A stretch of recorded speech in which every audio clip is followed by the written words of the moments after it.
Olá, pessoal. É o primeiro programa, uma honra enorme estar aqui com vocês.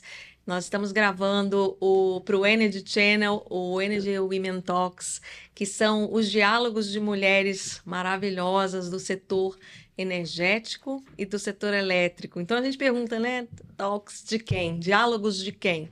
A gente pretende trazer aqui mulheres e suas experiências para compartilhar com vocês. E esse primeiro episódio, a gente traz a contribuição e o conhecimento de duas mulheres maravilhosas que têm a minha completa admiração.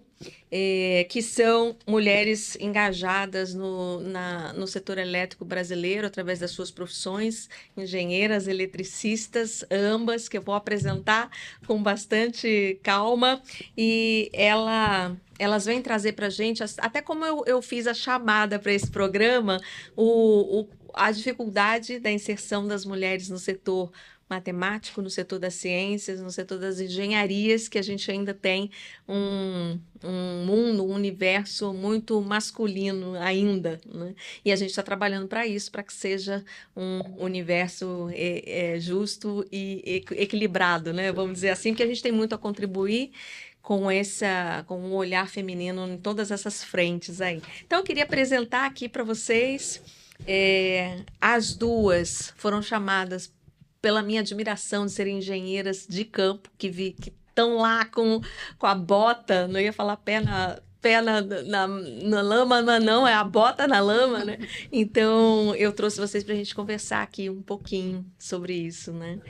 Primeiro, eu queria fazer um agradecimento enorme ao Ricardo Honório pelo convite, mais uma vez, e desejar ao Energy Channel todo sucesso do mundo em todas as suas frentes, que são vários programas e programas sensacionais e convidados muito especiais. Então, primeiro, Jô, eu queria falar um pouquinho da sua qualificação, que está lá na chamadinha que a gente colocou no painel, né? Engenheira eletricista, pós-graduada pela Faculdade de Viçosa, cearense de nascimento, paulistana de coração há muitos anos, e projetos de energia há 5 anos, que vai ser o tópico aqui da nossa conversa, né? Nome, que eu estou falando Jô, e vocês também podem chamar aí, Joandra Ribeiro Gomes. E hoje, como é que a gente encontrou a Joandra, né? Nós trabalhamos juntos numa indústria que a gente vai falar um pouquinho, e eu trouxe aqui para vocês conhecerem. Joandra inspira a gente com os projetos que ela faz. E aí eu trouxe um pouquinho do olhar do sistema isolado, um pouquinho do olhar das pessoas que não têm energia, e aí convidei para fazer essa contrapartida, porque a gente não podia ficar com o olhar só do sistema isolado nessa conversa, né? Eu trouxe Silvia, e a Silvia é a Silvia Souza Rezende. Engenheira eletricista também engenheira de campo com bota lá na lama, que a gente vai falar. E Silvia é mestranda, tá faltando um pingo que vai falar para gente para ser mestre em sistemas elétricos pela Universidade Federal de Uberlândia, né? 2 universidades federais aqui, uma de Viçosa, outra de Uberlândia. Silvia é mãe, né, Silvia, mãe de Laura e Otávio, fazendo esse equilíbrio aí de carreira, família, criar filhos, né? Silvia é mineira, então a gente tem uma cearense, uma mineira aqui, mineira de Cataguases, paulistana de coração agora, né? E a carreira da Silvia também passou por grandes indústrias que a gente vai abordar, como CSN, EDP, Schlumberger, Eletrobras, Energisa, e a gente vai falar um pouco a importância dessa carreira para o setor elétrico e o armazenamento de energia e as energias renováveis no setor elétrico, né, Silvia? E também a proximidade da gente a Silvia vem da mesma indústria que a gente está trabalhando com esse primeiro episódio foi muito importante a gente escolher alguém com quem a gente tenha essa familiaridade de falar, né? E Silvia também superou barreiras incríveis e invisíveis, assim como Joandra e eu também, a gente achou importante compartilhar nesse primeiro Energy Women Talks. E para trazer um pouquinho dessas mulheres que inspiram, né? Primeiro eu queria falar com a Jo um pouco, além de ser uma engenheira de campo, que também é uma engenheira de escritório, a gente tem que fazer essa diferença, todas as duas aqui. A gente tem nossos trabalhos burocráticos que têm que ser implementados e para complementar o trabalho de campo, o que te torna uma engenheira completa, viu, Joandra? O que te torna uma engenheira completa, Silvia? E eu posso falar isso com propriedade, tá? Eu tenho 40 anos de trabalho, completei em dezembro agora, 20 deles na Embratel. E na Embratel eu tive gestão eu tive engenheiros na minha área, eu tive arquitetos. Então eu posso falar que vocês duas são engenheiras completas, com propriedade de quem trabalhou nesse mercado, né? Então, Jô, o que eu estava pensando de você falar um pouquinho pra gente? Eu vejo que o teu trabalho de campo é um trabalho lá no sistema isolado.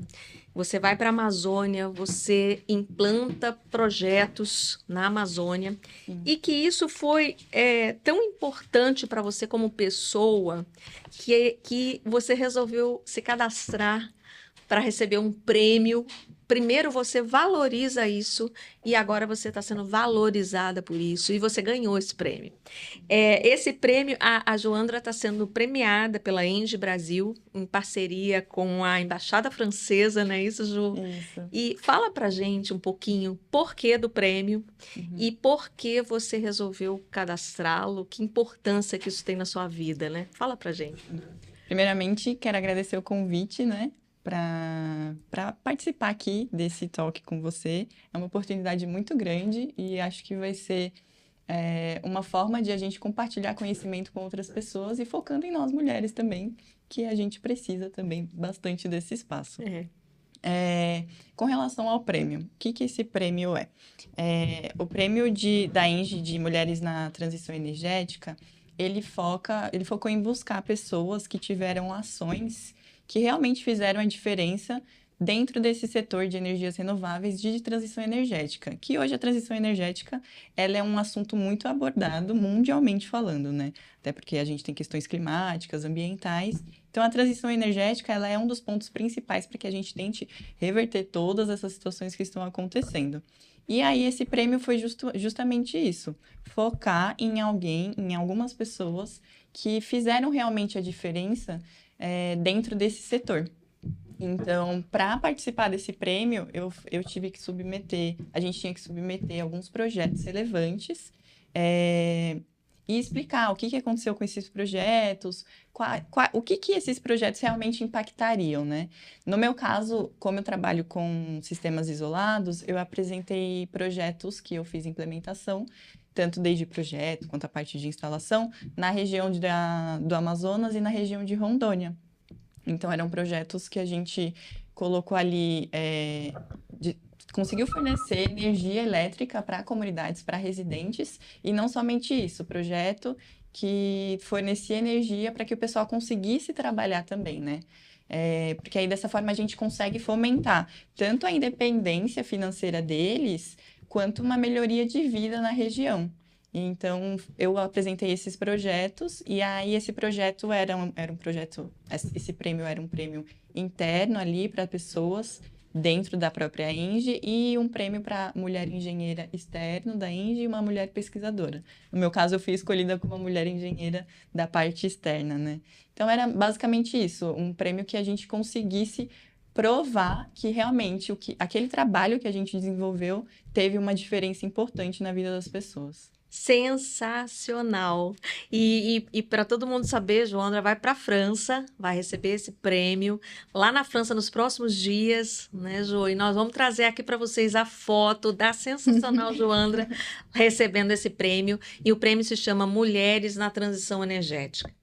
E acompanhando a carreira da Joandra, eu vejo que a importância desse prêmio é a coragem de uma mulher que está num ambiente técnico, competitivo, viajar 50 horas de barco, 40 horas de barco. A comunidade onde Joandra instalou o projeto fica 40 horas da cidade de Manaus, sem estradas, e no sistema isolado se marca as distâncias em horas, né, Joandra? Exatamente. E para que isso? Que é o mais importante, para fazer projetos que fazem o bem, projetos que inspiram. Exatamente. Eu até comento que um dos projetos que eu apresentei, que é o projeto de Bauana. Ele é um projeto, foi o meu primeiro projeto, assim, é a minha menina dos olhos. Eu lembro que até quando eu entreguei, foi um momento muito emocionante, chorei na finalização do comissionamento, na entrega ali pro pessoal mesmo da comunidade, porque é um momento muito marcante, né? Esse projeto foi o mais longe, foi o meu primeiro e foi o mais longe que eu instalei também. Ele é um projeto voltado para que as pessoas da comunidade tivessem energia elétrica para poder trabalhar. Então, foi um pouco além ali de somente a moradia. Era um projeto com o objetivo de realmente fomentar as atividades das pessoas, conseguir fazer com que a forma de trabalho deles fosse melhorada, conseguir com que eles buscassem novos caminhos, novas formas de trabalhar, buscassem novos clientes também, porque eles teriam uma facilidade ali de ter energia elétrica. Então, esse projeto tem um quezinho ali especial, porque é justamente buscar ali a melhoria de vida da pessoa através do próprio trabalho dela, que edifica. Exato. O trabalho edifica a gente. Então. E a gente não pode deixar de falar que Joandra é respeitada por todos os colegas de equipe, pela sua competência. Isso é sensacional. E é muito legal a gente ver uma mulher competente envolvida num projeto que ama. E para todo mundo que está nos assistindo, a gente tem 1 milhão de pessoas sem energia, um pouco mais até, números do Ministério de Minas e Energia, sem energia na Amazônia Legal, que envolve 9 estados, não só o Amazonas, não só Rondônia, mas outros estados. E esses projetos é o que está transformando a vida da Joandra aqui, né? Então, a gente falou do sistema isolado, e aí a gente vem aqui para a rede, para o setor elétrico brasileiro no grid, né? Distribuição, transmissão. Silvia, por que, Silvia, que você escolheu um mestrado tão difícil como esse que você escolheu? Fala para a gente um pouquinho da sua... você teve uma experiência muito bacana na indústria, né? E isso te fez procurar se especializar mais. Por que você escolheu o mestrado? E por que você escolheu justamente o título que você escolheu para o mestrado? Primeiramente, agradecer o convite, né? Agradecer a companhia também da Jo, que eu admiro muitíssimo como profissional também. Agradecer Zilda pelo convite. É muito importante, igual a Jo falou, nós sermos ouvidas, a gente trazer, né? Da nossa perspectiva, como que é que a gente está construindo esse mundo que tem um universo para a gente explorar ainda, né? E trazer mais mulheres cada vez mais. Eu comecei no mercado de trabalho em 2008, já tem bastante tempo. Então, eu acompanhei muitas alterações de tecnologia desde então. Tanto que quando eu trabalhei em concessionária de energia, eu trabalhava na agência e, antigamente, naquele tempo, tudo era preenchido em papéis que depois a gente cadastrava no computador para falar sobre aquele cliente. Depois de um ano, já vi que já surgiam alguns palm tops e tal, e a tecnologia foi avançando. E a tecnologia, ela sempre mexeu muito comigo, porque facilita, ajuda no dia a dia, faz com que o trabalho seja mais rápido, mais efetivo e até mais eficiente, no sentido da gente acreditar naquilo. Então, como eu vi isso tudo acontecendo, trabalhei em indústria, trabalhei na CSN como eletricista, então eram motores gigantescos, eram painéis, eram subestações, e à medida que ia passando os anos, iam tendo todas as reestruturações, os recap que chamam, que refaziam todos os painéis e tal. E aí, essa modernização de tecnologia, isso traz uma eficiência energética muito melhor, que é um tema assim, que eu sou apaixonada também. Traz muito ganhos na eficiência da energia, não só daquela indústria, mas de todo o sistema elétrico, né? E entendendo isso dentro das indústrias, inclusive já trabalhei em plataforma de petróleo também, eu trabalhava embarcada. À medida com que o tempo ia passando, iam colocando as energias renováveis também para alimentar alguns equipamentos, e à medida que essa tecnologia vai avançando, a gente vai vendo a coisa acontecer mais rápido, até o acesso também à informação, a inteligência mesmo desses equipamentos, isso vai trazendo muita agilidade no dia a dia. Então, como que a energia renovável surgiu, né? Quando eu comecei a ver questão de usina fotovoltaica, eu comecei a me interessar, fiz uns cursos. por mais que eu fosse muito industrial, muito chão de fábrica, eu falei, eu vou estudar. Porque isso vai ser um passo gigantesco, né, para a alteração dessa indústria. E foi exatamente o que aconteceu. Quando eu comecei a estudar, começou aquele boom da GD, da geração distribuída, onde eu pude participar também por 4 anos de quase 500 megawatts de potência de usinas fotovoltaicas. E o interesse foi em estudar e depois entrar nessa área. Eu já não caí nessa área direto. Eu estudei, depois entrei. Exatamente. E aí, como que é importante nessa questão da energia renovável para o sistema interligado nacional? Ele dá um apoio a todos esses cabos que a gente vê, passa pelo Brasil quase todo, exceto esses locais, né, isolados que não têm conexão com a concessionária. Mas passa pelo Brasil inteiro, é um sistema único. Então, as fontes de energia que são renováveis, elas conseguem suportar essas redes para que elas não precisem ter muitos reforços, né? E é uma energia que está ali mais perto do cliente. Então, a gente consegue alimentar mais próximo, né?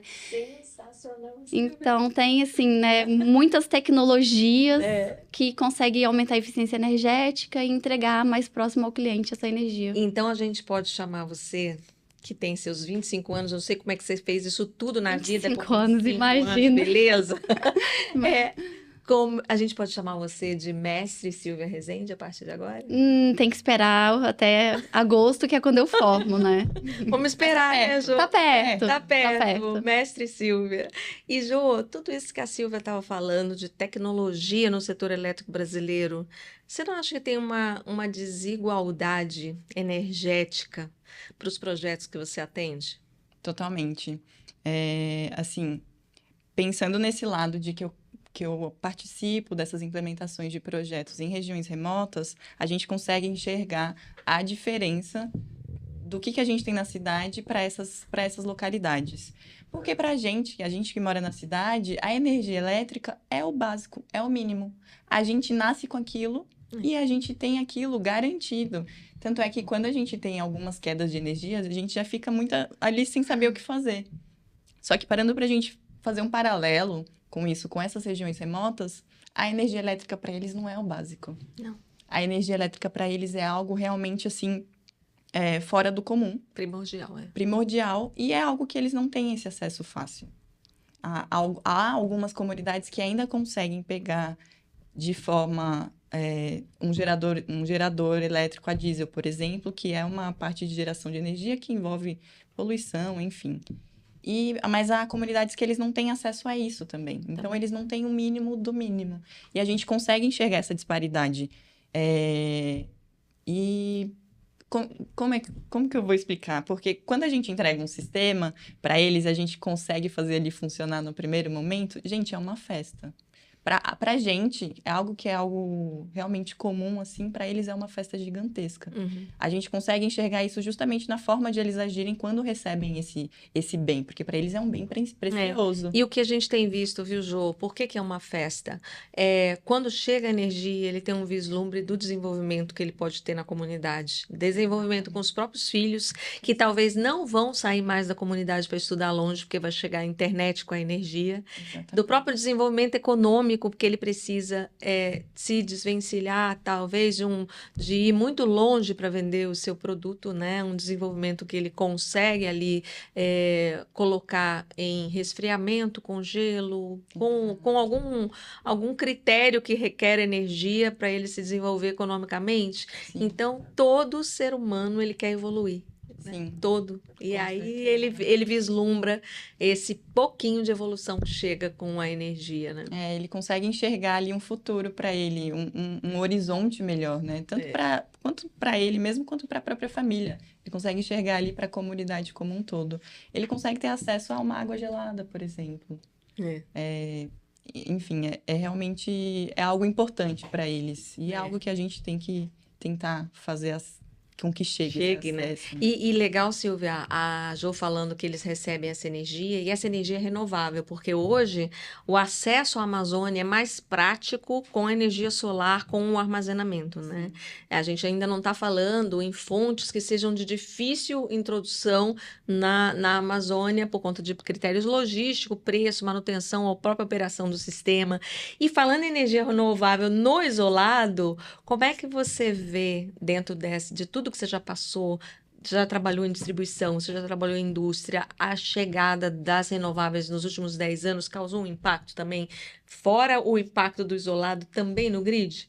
Sim, com certeza, porque a energia renovável ela aplicada em indústria, ela pode gerar uma economia substancial, né, para essas indústrias. Uhum. Então, desde residências, né, que a gente coloca os módulos fotovoltaicos, a gente tem compensação na energia, a indústria também da mesma forma, e inclusive agora com armazenamento, né, a gente pode fazer tanto o backup, a gente pode fazer o load shift, que é quando a gente arbitra o momento que a gente vai escolher despachar aquela energia da bateria, fazendo com que a fatura também seja menor.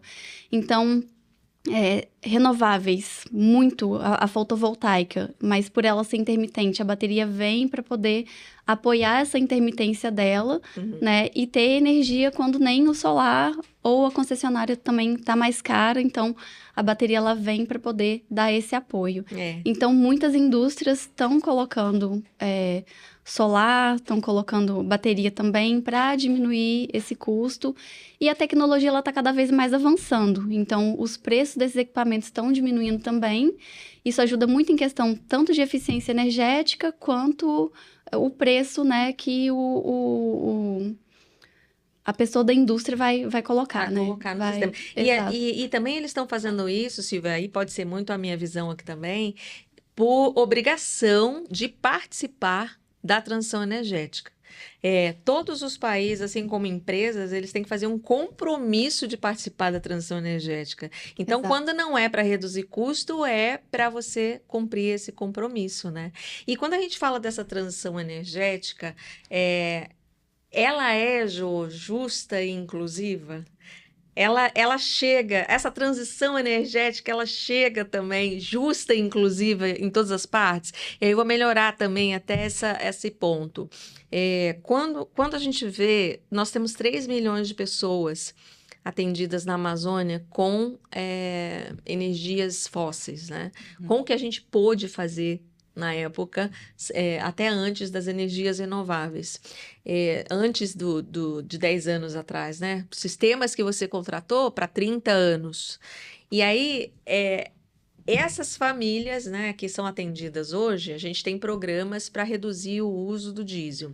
Mas eu falo justa e inclusiva, que é até um tema usado pelo ministro, o ministro de Minas e Energia, ele não fala só transição energética, ele fala justa e inclusiva, porque ele quer pegar isso aqui, tudo que a Silvia falou, vamos fazer transição energética nas indústrias, nas distribuidoras, nas transmissoras, nas geradoras, e vamos levar para o sistema isolado.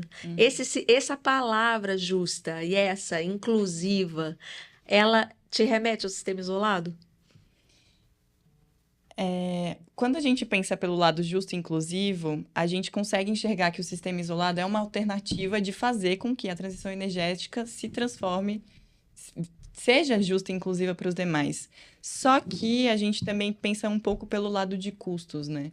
Da mesma forma que as pessoas que estão nessas regiões remotas, elas não conseguem esse acesso à energia elétrica, ainda assim, o custo de um sistema desse tipo, ele é elevado.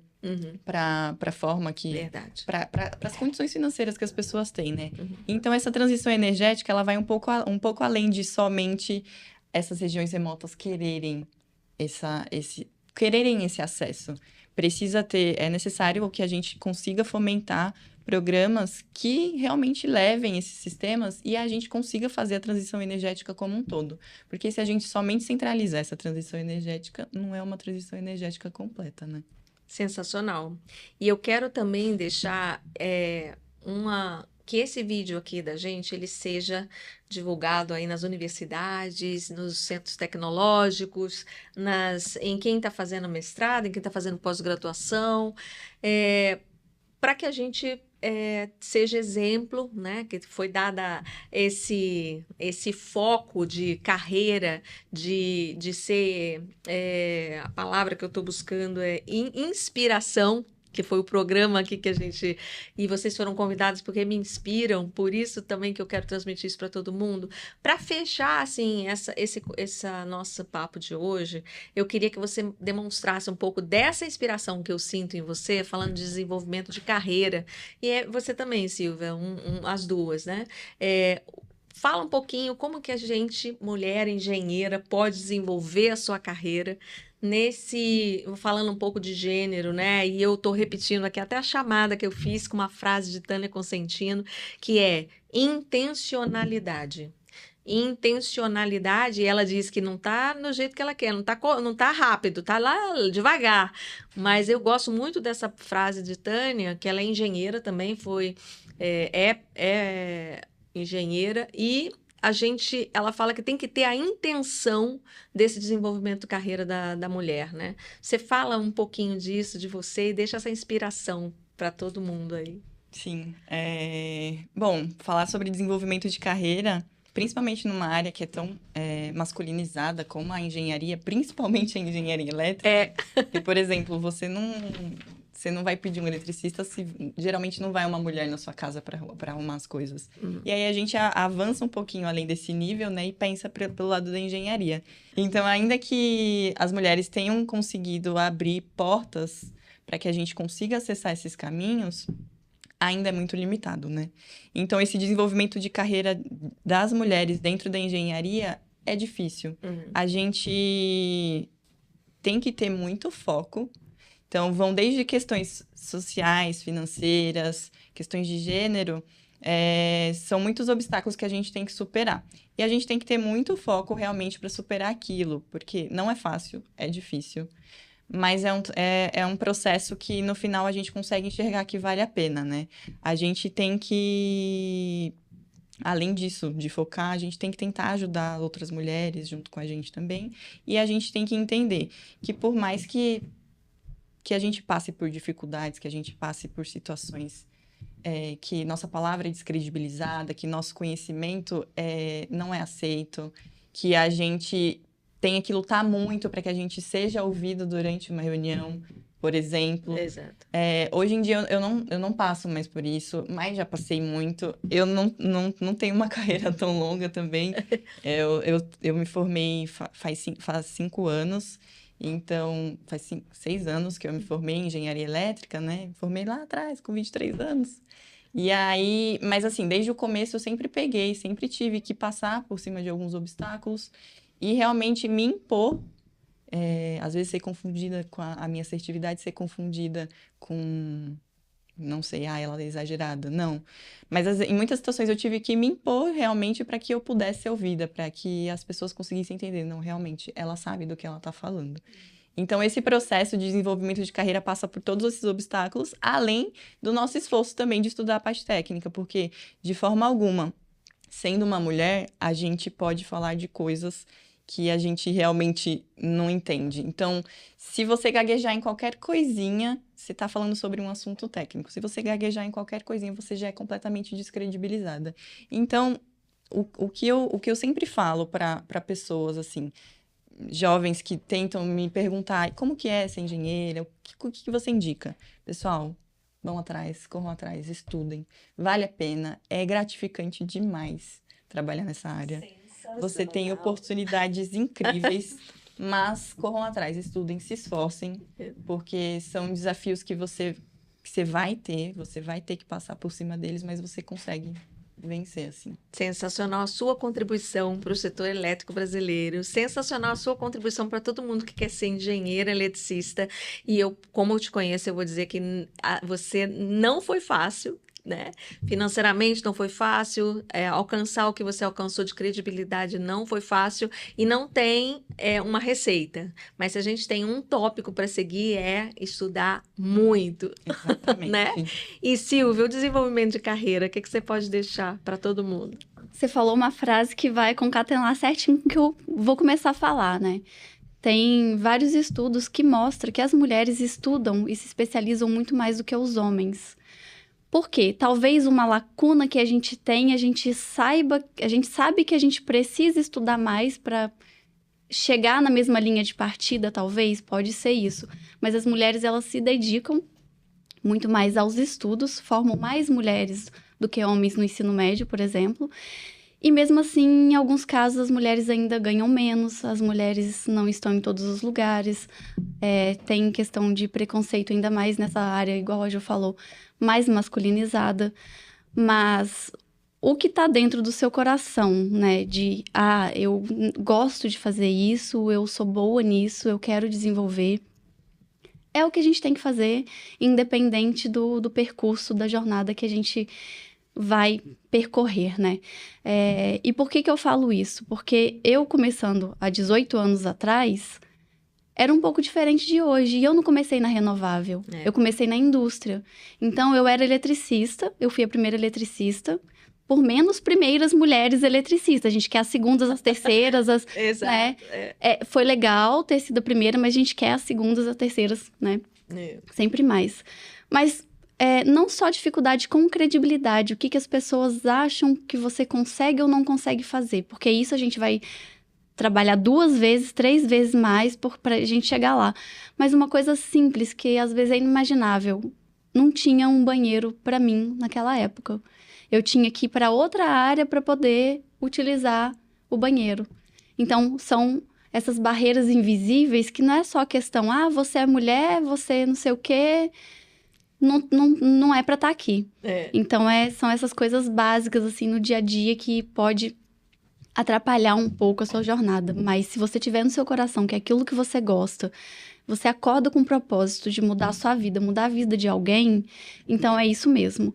E uma outra coisa que eu quero falar em desenvolvimento da sua própria carreira, além de tudo que a Jo falou, brilhou, né? Além das mulheres estudar mais, se desenvolver mais e se dedicar mais, tem um contraponto, né? As mulheres, elas se arriscam um pouco menos. Homem, por exemplo, isso é estatística. Eles veem uma área, uma vaga que eles gostam, se identificam, ele vê, 60% de coisa que tem a ver com o meu perfil, me candidato. A mulher, ela espera ter 80%, 90% para se candidatar. Então, muitas das vezes, nós temos que ter coragem de arriscar, se candidatar a uma vaga que tem tudo a ver com você. Às vezes, você não vai ter experiência naquilo, mas é aquilo que você almeja. Isso aqui eu consigo fazer, é o que eu quero. Arriscar, beleza, você se inscreveu na vaga, começa a se especializar mais e mais e mais, para quando chegar na entrevista, saber o que tá falando. Mas as mulheres, elas acabam se arriscando menos. Então, muitas das coisas dessas 9 empresas que eu já trabalhei, foi tudo muito colocando a cara a tapa. Então, muitas vezes a gente tem que ter coragem de pedir, porque nem sempre vai cair no nosso colo, né? Às vezes, questões de gênero, tem um que indica um que indica outro, nós não. Nós temos que ir atrás, tem que pedir, não pode ter vergonha, tem que falar com aqui, fazer um network mesmo e pedir para estar naquele lugar, que assim a gente vai conseguir o lugar que a gente almeja. Sensacional! O que a gente quer? E aí foi o objetivo do nosso programa, né? A gente não quer competir, a gente quer estar em nível de igualdade junto. Vamos os engenheiros eletricistas, engenheiras eletricistas, concorrendo pelos mesmos projetos, participando juntos e que esse mercado nos aceite como igual, né? Como iguais. E aí eu queria terminar esse programa falando que o objetivo do programa foi alcançado, que estamos lutando aqui por um mercado mais inclusivo, mostramos para vocês a vida das engenheiras de campo, brilhantes, sensacionais, com uma carreira incrível, cheia de desafios, mas com um brilho no olho aqui para alcançar mais desafios, mais prêmios. E o programa termina com o foco de um setor elétrico mais justo e mais inclusivo para todos nós. Tá bom? Obrigada, obrigada, Ju. Obrigada. Obrigada, Silvia. Obrigada.